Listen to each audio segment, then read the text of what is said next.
Good morning, good afternoon, good evening, folks. Michael Zuber, one rental at a time. And what I thought we would talk about here is we would expand on an idea that I introduced yesterday in the daily financial news. I believe there are 5 ways that people consistently lose money in real estate.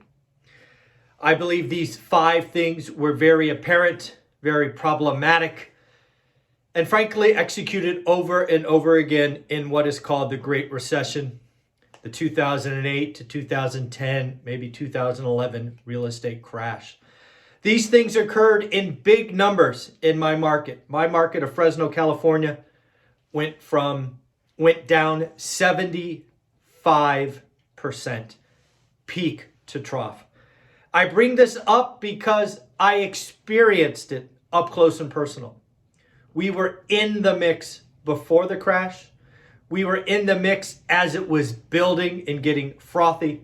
I write a lot about this in my first book, One Rental at a Time. We got out at the top.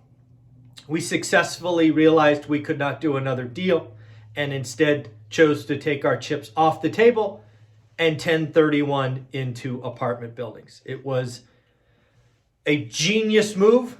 Great timing, executed at the perfect moment. But what I want to do now is talk about 2022.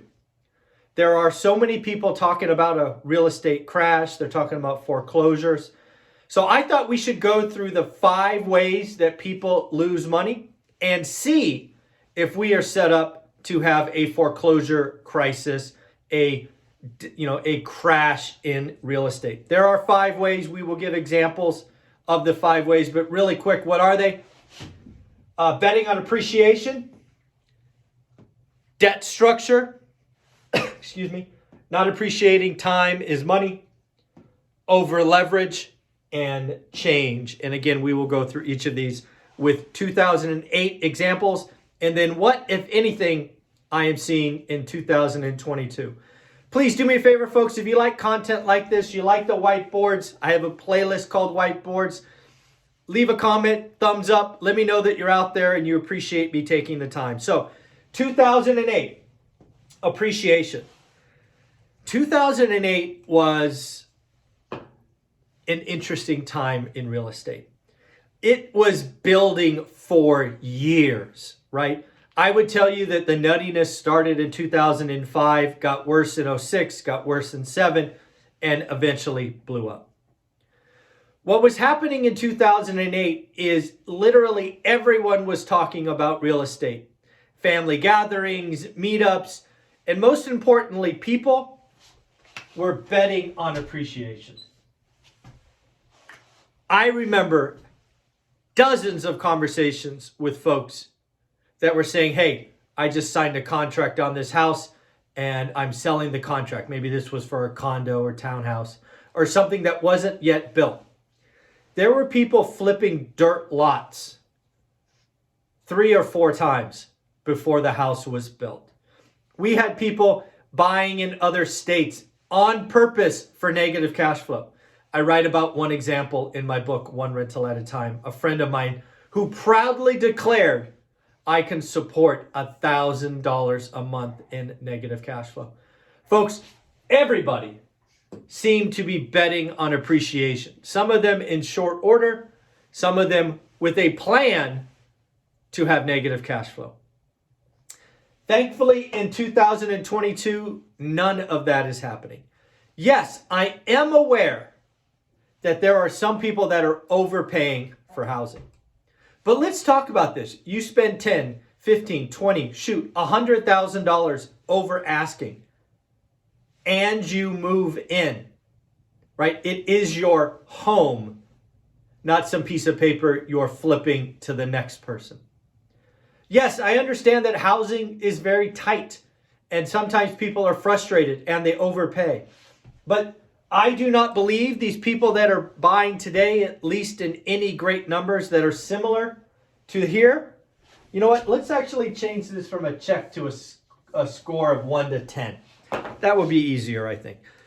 Now that I do this out loud, let's do it. So I think appreciation was a 10 in 2008. Again, 1 is low and 10 will be high. There's certainly some of this occurring in 2022. You know, it always happens in all markets. Some people don't get it, right? You lose money when you bet on appreciation. If you follow anything I do, appreciation is not even considered. Yes, it happens. Yes, it's awesome. Yes, it's part of recycling capital, but it is not part of any of our spreadsheets. We do not consider it if you are following one rental at a time. So I'm going to give this a 3 today. And again, feel free to get a piece of paper, track these, let me know what you think. Again, one guy's opinion, let me know what you think. Debt structure. Folks, the debt structure in 2008 was built in 2006. You've heard me say things like 2 and 28s. There were loan products pushed by banks that no longer exist that were 2-year loans, adjustable. They were fixed for 2 years at, say, 1%. And then because the borrower was a subprime or Alt-A borrower, at the 2-year mark, that would reset to 10%. Unfortunately, the underwriting standards of the day were written at 1%.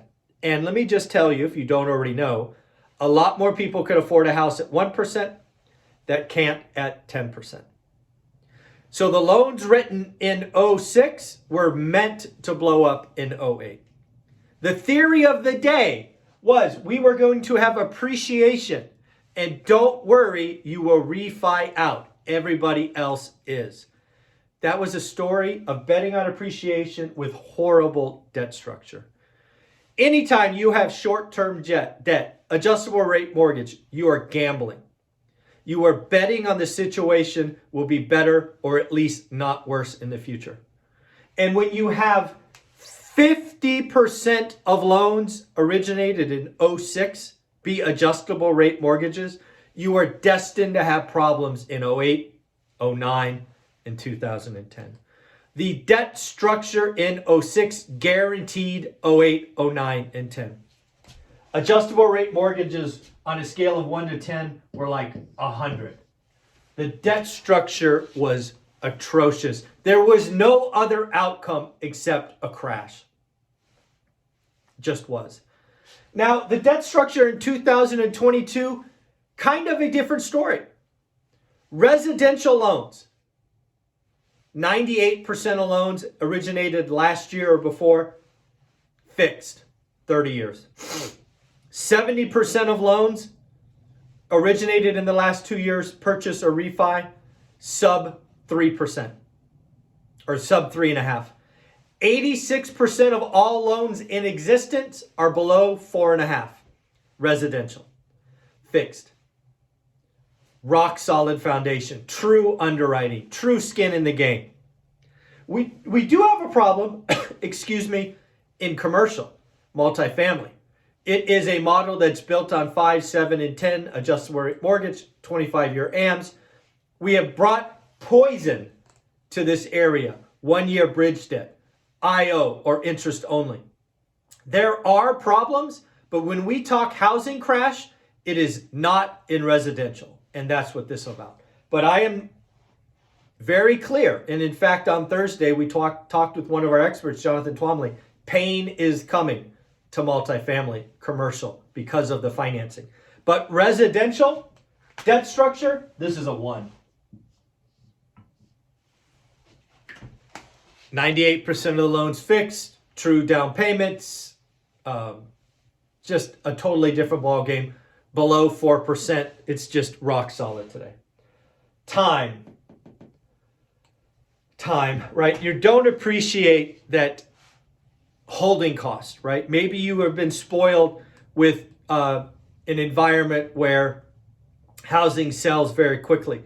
Maybe you are, have a time where, supply is everywhere. Right? Again, time is a problem in real estate because, again, you're holding it and your holding costs could eat you alive, right? Short-term debt, hard money, non-QM, short-term, high interest rate. Can't find people, can't find roofers, windows out of stock, all of these things. Time is a factor here. If your hold time goes from 45 days to 6 months, That's a lot of carrying costs. Every month, you're writing out another mortgage payment. That is eating your profit. This in 2008 was probably a 6. I would say in today's environment, we're probably the same number. This is a problem. If you are a flipper today and you have short-term money and you have, I-beams that are out of stock and windows and cabinets and appliances, you can't get what you need to finish your project, you can't sell as fast, this is certainly a problem, right? It is something to certainly watch. Next, over leverage. Folks, 2008 crisis was, again, a debt-fueled structure built on over leverage. You could buy a home with 103% loan. That is the debt structure betting on appreciation combined together. You could go out and take 80-10-10s. You could go get HELOCs, and it was all debt-fueled, CDOs, and all these exotic products was out there. This was probably a 50 on a scale of 1 to 10, with debt structure being 100. Again, we are starting to see some over leverage, some debt on debt, some refi till you die strategies. I am not a huge fan of these, but they are out there. We still have decent underwriting. There really aren't any seconds out there in great numbers, certainly standard. But I'm going to give this a 4. Certainly something to watch. And then ultimately, markets change. Markets change. Flippers, wholesalers, buy and hold, owner-occs, consumers. Why do I follow the consumer? They're 67% of the economy. Markets change. We are experiencing a change right now. There was a belief in 2008 that real estate only goes up, and my market saw a 75% drop. The people that got hurt the most did not change. They thought they were special. They thought they were Warren Buffett or Sam Zell or any of these rock star investors. Rock star investors change, and they change early. Investors here did not change. This was probably a 7. It is going to be very interesting to watch because the market is changing right now. You know that I talk about supply destruction, demand destruction. There are flippers that will win because they're below the median. There are flippers that will lose because they are above. Wholesalers, tough time. It's going to be an interesting market. I don't know. This one is changing right now. I'm going to give this a question mark. I don't know. Ask yourself, what are you doing? If you are a one rental at a time student, you should be excited because pain creates opportunity. You and I should be far more excited for the next 12 months than the last 12 months. Yes, stagflation, recession, I've talked about them. They create opportunities. If you have been in the business for 3, 4, 5 years and you're killing it, take a pause, lean back, ask yourself, are you doing the same things or are you resetting expectations? Don't get got. These are the 5 ways you lose money. You bet on appreciation. You have horrible debt structure. You don't appreciate that time is money. You over leverage, so one mistake kills you, and you don't appreciate a changing market. Let me know what you think. Those are my numbers, 1 to 10. Let me know what you think. I'd love to hear from you. Michael Zuber, one rental at a time. Get the book, join the course, and of course, have a great day. Bye-bye.